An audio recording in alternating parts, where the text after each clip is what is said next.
Hoje, a gente vai explorar uma ideia que parece ter saído direto de um filme de ficção científica, mas que já está acontecendo em laboratórios pelo mundo. É o computador vivo. Essa é, sem dúvida, uma das fronteiras mais fascinantes da tecnologia, e a gente vai desvendar juntos como isso funciona. Vamos pensar um pouco nessa pergunta. Imagina só, um hardware que não é feito de silício, mas de células. Um computador que aprende de verdade e se adapta fisicamente. Pois é exatamente isso que a gente vai começar a entender agora. Para a gente sacar o tamanho dessa revolução, a gente precisa entender a mudança de paradigma. Estamos literalmente saindo do mundo digital que a gente conhece tão bem para entrar num tipo totalmente novo de computação, a computação biológica. Ok, vamos colocar os dois lado a lado. De um lado, a computação de silício. É super confiável, é rápida, mas no fundo é só binária, né? Zeros e uns. E meu Deus, como gasta energia. Agora, do outro lado, a gente tem a computação neuronal. Ela é analógica, muito mais complexa. Ela é plástica, ou seja, ela se molda, se adapta e é incrivelmente eficiente. É basicamente a diferença entre um interruptor de luz e um cérebro.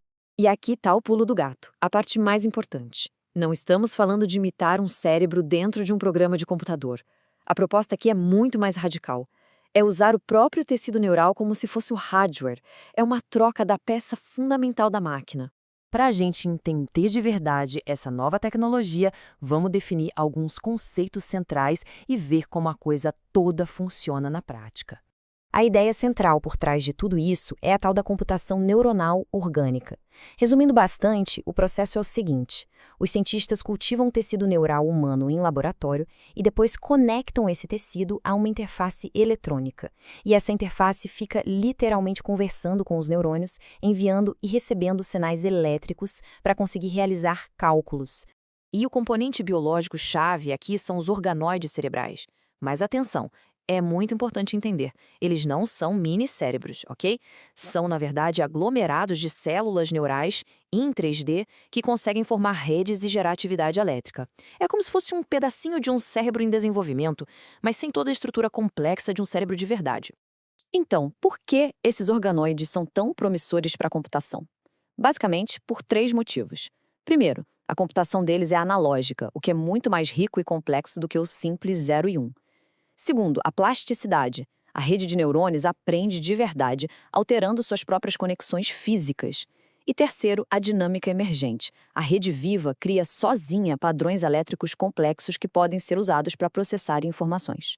Tá, mas como isso tudo se junta na prática? O sistema tem 4 camadas. Começa com a base, o substrato biológico, que é o organoide. Depois vem uma interface eletrônica que consegue ler e escrever sinais nesses neurônios. Em seguida, os dados que a gente quer processar são convertidos em estímulos elétricos. E, finalmente, algoritmos interpretam a resposta dos neurônios e transformam isso num resultado que a gente possa usar. A teoria toda é fascinante, mas como é que isso fica no mundo real? Vamos ver agora alguns experimentos que tornam esse conceito, que parece tão abstrato, em algo bem concreto. Você não leu errado. Um conjunto de neurônios, ali numa placa de laboratório, que ficou famoso como Dish Brain, aprendeu a jogar Pong, o videogame clássico. Isso é, sem dúvida, uma demonstração poderosíssima do potencial de aprendizado desse sistema. E o funcionamento disso foi elegantemente simples. Os neurônios recebiam estímulos elétricos que diziam onde a bolinha do jogo estava. A atividade elétrica que essa rede de neurônios gerava era usada para mover a raquete. E aí vinha o truque. Quando a raquete acertava a bola, os neurônios recebiam um sinal organizado, previsível. Se errava, recebia um sinal todo caótico. Com o tempo, a rede aprendeu, sozinha, a se organizar para buscar aquele sinal bom. E esse é o ponto-chave de tudo. O sistema não foi programado para jogar Pong. Ele aprendeu através de feedback, adaptando as próprias conexões físicas em tempo real. É o aprendizado acontecendo no nível do hardware biológico. É surreal. E o Dish Brain não é um caso isolado, viu? Um outro projeto chamado BrainAware usou um organoide para tarefas mais complexas ainda, como reconhecimento de fala. Isso mostra que essa abordagem pode ser aplicada para resolver diferentes tipos de problema. Com experimentos tão impressionantes assim, é muito fácil se empolgar. Mas é crucial também manter os pés no chão. Vamos analisar agora o potencial imenso e, ao mesmo tempo, os desafios bem reais que essa tecnologia ainda enfrenta. Uma das maiores promessas aqui é a eficiência energética. Pensa só, o cérebro humano, a máquina de computação mais complexa que a gente conhece, opera com apenas 20 watts de energia. Pare e pensa nisso por um segundo. 20 watts. E esse gráfico aqui deixa o abismo bem claro. Compara os 20 watts do cérebro com uma GPU moderna, que passa fácil dos 300 watts, ou um data center de inteligência artificial que consome megawatts de energia. Se a biocomputação conseguir capturar só uma fraçãozinha dessa eficiência, o impacto já seria gigantesco. Mas nem tudo são flores, claro.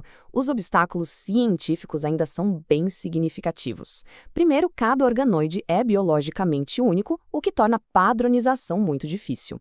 Segundo, eles não amadurecem no laboratório da mesma forma que um cérebro real. E, além disso, a interface com essas estruturas 3D, ou seja, conseguir registrar e estimular os neurônios de forma eficaz, ainda é um desafio técnico e de escala enorme. E, para além dos desafios técnicos, essa pesquisa nos leva para um território ainda mais complexo, a fronteira da ética. As questões que surgem aqui são muito profundas e precisam ser discutidas agora, não depois. É fundamental deixar uma coisa bem clara. Hoje, não existe absolutamente nenhuma evidência de consciência ou senciência nesses organoides. Mas a velocidade do avanço da ciência nos obriga a fazer essas perguntas. Qual é o status moral desses tecidos? A partir de que ponto a gente tem que começar a considerar a possibilidade deles sentirem algo? Como a gente deve regular o uso de tecidos derivados de humanos? A gente precisa criar regras éticas antes que a tecnologia avance ainda mais. E tudo isso nos leva a essa questão final.